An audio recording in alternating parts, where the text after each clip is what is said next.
Carolina Giraldo Botero, pereirana, historiadora, persona de una integridad, y uno con los políticos siempre hay que decir hasta ahora, a toda prueba, hasta ahora a toda prueba. Le ha ido bien en el Congreso de la República, hay algunos reparos de lo cual queremos hablar con ella, pero fundamentalmente en este mundo tan confuso, tan convulsionado, tan turbulento de la política colombiana, las cosas no son claras, no son transparentes. En política casi nunca lo son, pero hoy estamos más confundidos que nunca por lo que está ocurriendo con el gobierno nacional, por las expectativas que hay con los gobiernos locales. La territorialidad sigue siendo muy importante y es uno de los focos claves de este programa Puntos de Vista, en este intento de hacer un periodismo con líderes de opinión, y uno de esos líderes es la doctora Carolina Giraldo Botero. ¿Cómo me le va, doctora? Muy bien, Luis. Feliz de estar aquí en la casa y bueno, con mucho trabajo en el Congreso. Después de esa pausa, ahora que usted dice feliz de estar aquí en la casa, en este mismo programa le hicimos una entrevista al concejal Gañán, que es de su partido Alianza Verde, y nos hizo unos reclamos que tal vez usted se enteró de ellos, en el sentido de que tanto usted como el representante a la Cámara por el mismo Partido Verde, Alejandro García Ríos, están lejos del territorio, que les está yendo muy bien en Bogotá, pero que aquí no han hecho lo suficiente para mantener la corriente política que los llevó al Congreso. Regresamos después de esta pausa, doctora, para que nos hable algo al respecto. Deja de esperar que los astros se alineen. Mejor solicita el adelanto de tu cuota monetaria con Credisubsidio de Crédito Confamiliar para que puedas hacer esas compras que tanto necesitas. Recuerda que por ser afiliado a Confamiliar tienes tasas subsidiadas. Todo lo que necesitas es Crédito Confamiliar. Vigilado Supersubsidio. Primero, pues todo el aprecio, el respeto por el concejal Gañán. Todo el mundo tiene opiniones diferentes en la política, sobre los políticos, y de pronto no se entiende bien como cuál es la tarea de los congresistas, y de pronto hay que hacer pedagogía sobre eso, porque claro, yo fui concejal, entonces uno de concejal está metido acá en los temas locales, la política de la esquina, la luminaria, que si tumbaron un árbol, que hubo un hurto en esta esquina. Bueno, pues en el Congreso lo que hacemos los representantes es legislar, primero que todo, es decir, estamos aprobando, debatiendo proyectos de ley de carácter muy diverso todos los días.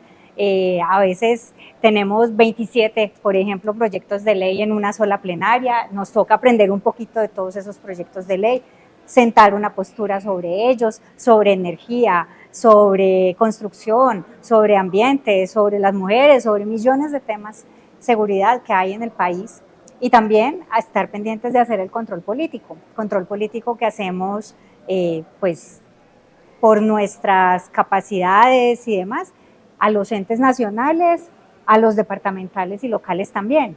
Entonces es como si fuéramos concejales, pero además del departamento, diputados, pero además nacionales. Lo que usted quiere señalar, si la interpreto, es que las responsabilidades de concejal, como lo fue usted en el Consejo Municipal de Pereira en su momento, son, primero que todo, totalmente diferentes a las de un representante a la Cámara, pero además de eso, son otro universo, son mucho mayores que las locales. ¿O a qué se refiere concretamente?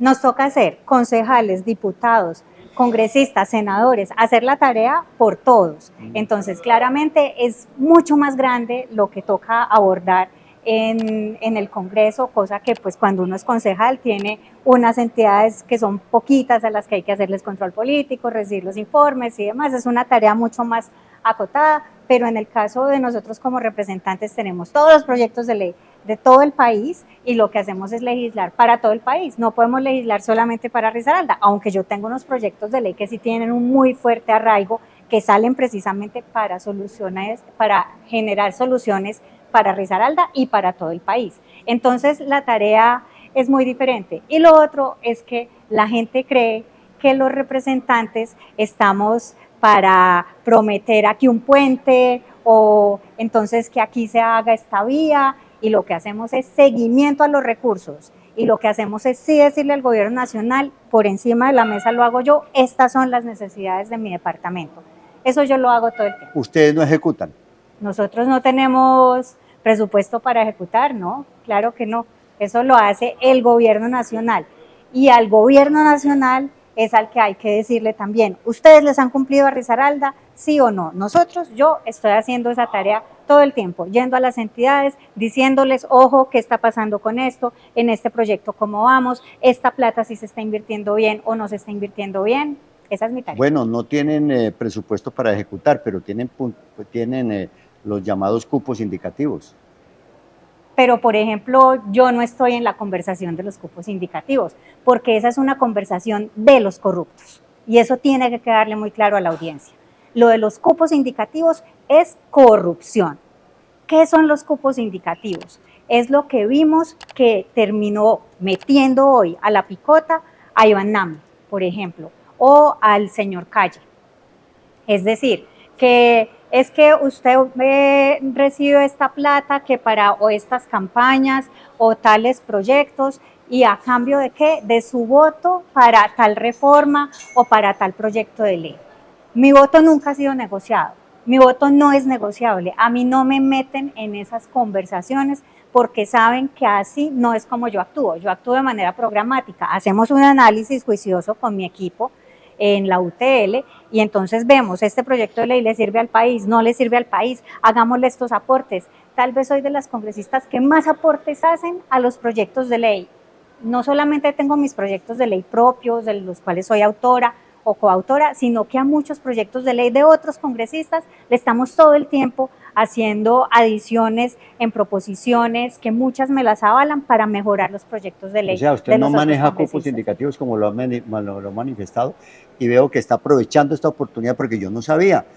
Perdóneme, como periodista yo siempre he creído, y lo conozco porque en la reforma de Carlos Lleras Restrepo en 1968, una reforma constitucional que creó los institutos que hay en Colombia, el Instituto de Bienestar Familiar, el IDEMA, que ya desapareció, el ICETEX, todos estos institutos, el anterior Seguro Social fue creado en esa reforma del año 68, y en esa reforma se crearon unos cupos para los congresistas. ¿Ese no es un derecho de usted como congresista? Eso efectivamente existía en la Constitución anterior. Del 68. Sí. Pero con la nueva Constitución, que ya no es tan nueva, la Constitución del 91, los cupos indicativos desaparecen. Ahora, lo que sabemos es que muchas veces quedaron informalizados, es decir, quedan en ese famoso computador de Palacio, y entonces a este congresista tiene tanta plata para hacer no sé qué y tal.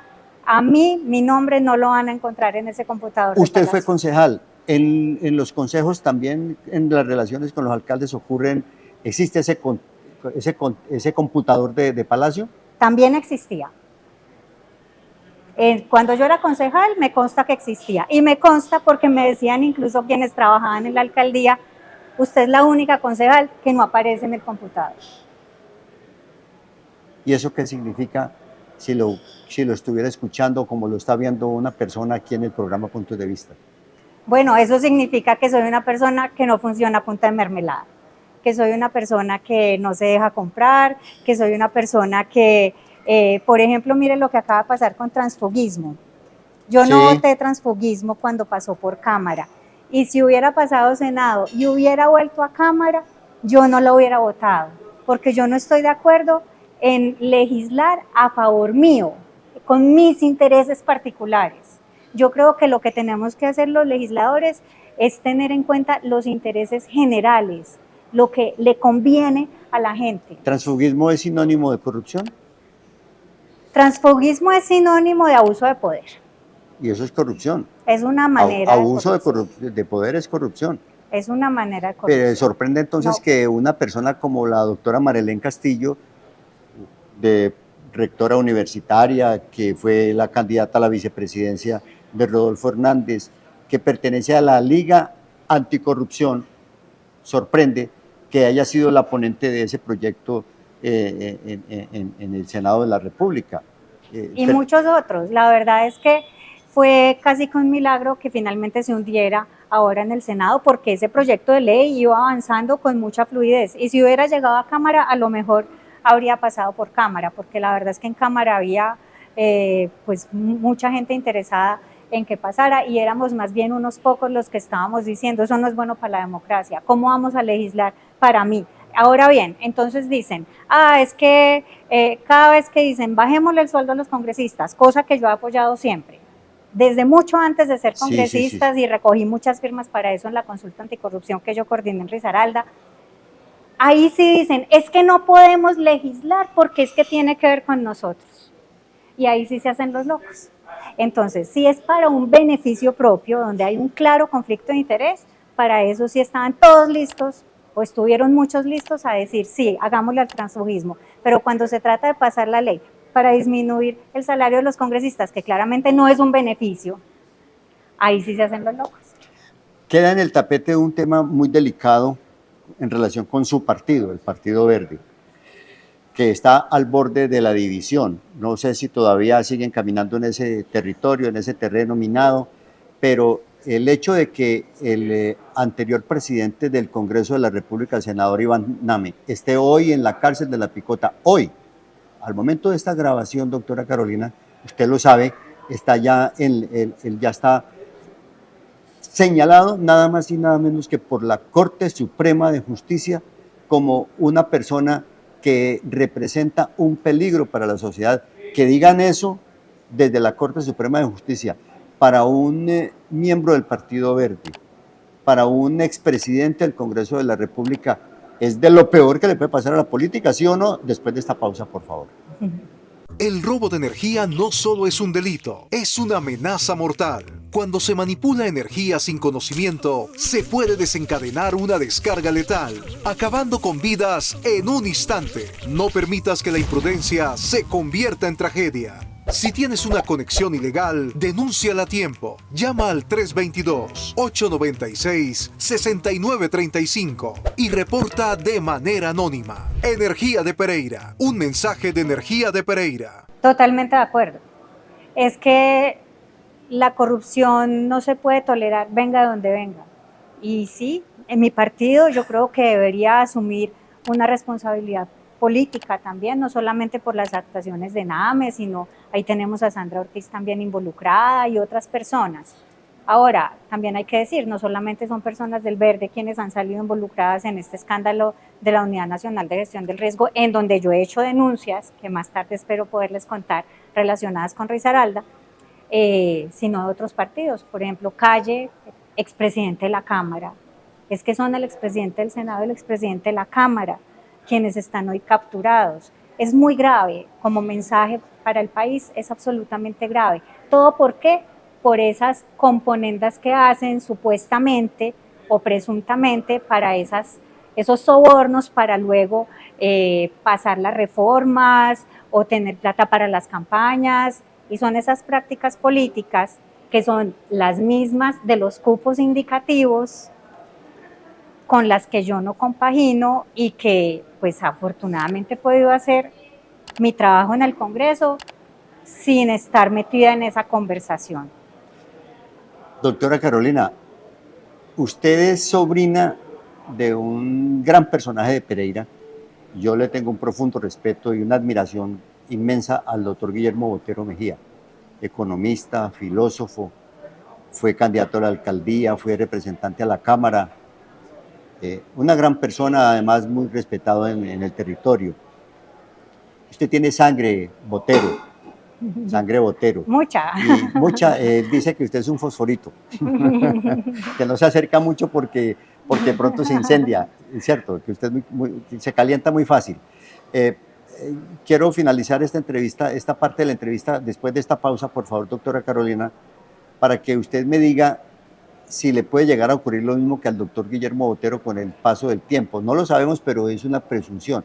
Es una especie de pregunta contrafactual, ¿cierto? ¿Qué podría pasar si usted se llega a decepcionar de la política? Porque es muy decepcionante lo que está pasando, de acuerdo con lo que estamos hablando, ¿cierto?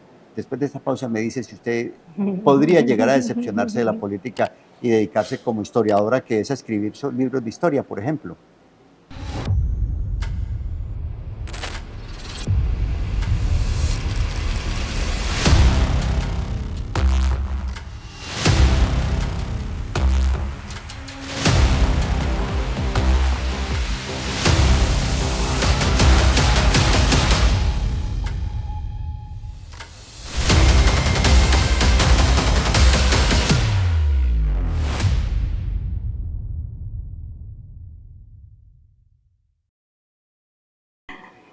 Yo llevo 10 años haciendo política. 10.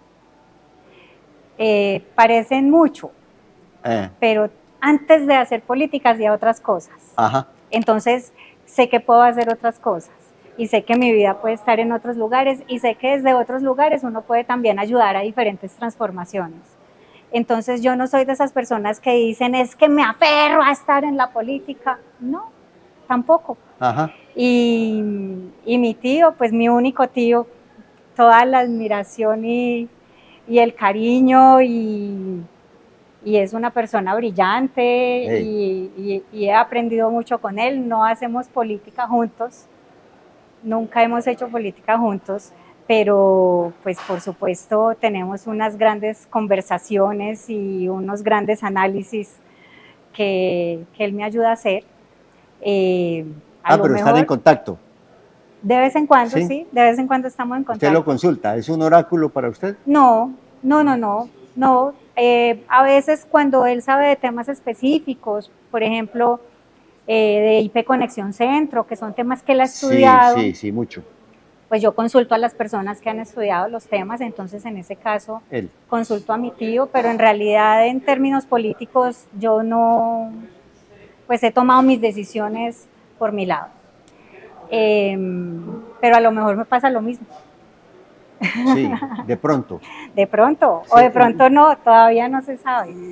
No más en el papel, porque usted no ha dejado el tema de la historia, por ahí ha creado unas áreas donde quiere, ¿cómo es la cosa de los espacios históricos de la ciudad que usted quiere que crezcan? Es uno de los proyectos que más le hacemos fuerza, y es que podamos tener en la ciudad un archivo museo, un lugar donde salvaguardar nuestro patrimonio que hoy no existe. Tenemos muchas piezas prehispánicas, quimbayas hermosas, desperdigadas, cosas que se encuentran, por ejemplo, con las excavaciones, por ejemplo, para el hospital de alta complejidad, que la gente dice, las tenemos en estas bodegas, ¿a dónde las llevamos? Bueno, ahí hay una riqueza patrimonial enorme que además lo podríamos volver un ancla turística también para conocer nosotros nuestra historia, mostrársela al mundo entero como parte del paisaje cultural cafetero. Eso es un proyecto que yo creo que la ciudad y la región necesitan. Es que ni siquiera en el eje cafetero tenemos un lugar de esa envergadura, que una prehispánico, colonial, luego el legado de la cultura cafetera hasta llegar a nuestros días. Yo creo que ese lugar se necesita en el país. Y ahora, a raíz del proyecto de ley que lidero para la erradicación de la mutilación genital femenina, la ablación, que ocurre en las poblaciones en Vera, en nuestro departamento y en otros departamentos también. Es una tragedia. Es un proyecto de ley muy hermoso porque lo construimos con las mujeres en Vera. Ellas, por petición de ellas, la Gran Nación en Vera ha tenido la resolución de eliminar la práctica, pero no tiene las herramientas. Entonces el proyecto de ley busca brindarles las herramientas para que dentro de sus comunidades puedan eliminar esta práctica. Y a raíz de eso, pues me he empezado también a estudiar mucho sobre estas culturas en nuestro departamento y a nivel histórico también. Este espacio, doctora Carolina, es de gente adulta, de público profesional, personas líderes de opinión, en su gran mayoría. Y es bueno señalar en qué consiste la ablación, y es una forma de mutilación del clítoris, que en la mujer es la producción de placer.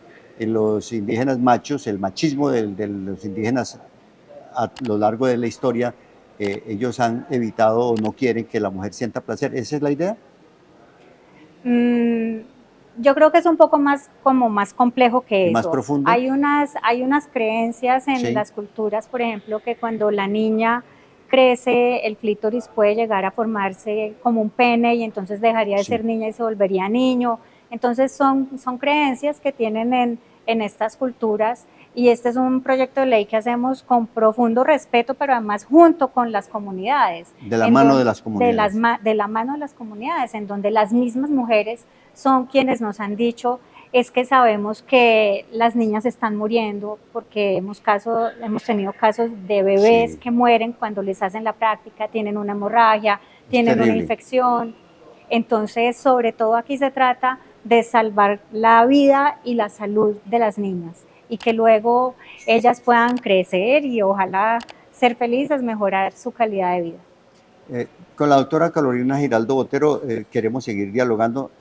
No sé si nos puede regalar unos 15 minutos adicionales en un nuevo programa para que hablemos ya de la política local, qué expectativas hay del Partido Verde para las próximas elecciones de congresistas, cómo ve la alcaldía de Pereira, cómo ve la gobernación de Risaralda, cómo ve esas obras tan importantes como el hospital de cuarto nivel, la PETAR, Vías del Samán. ¿De acuerdo? Adelante. ¿Sí? Bueno, adelante. Vamos entonces adelante con la doctora Carolina Giraldo. Gracias a ustedes por la sintonía, por la confianza. Nos vemos en el próximo programa.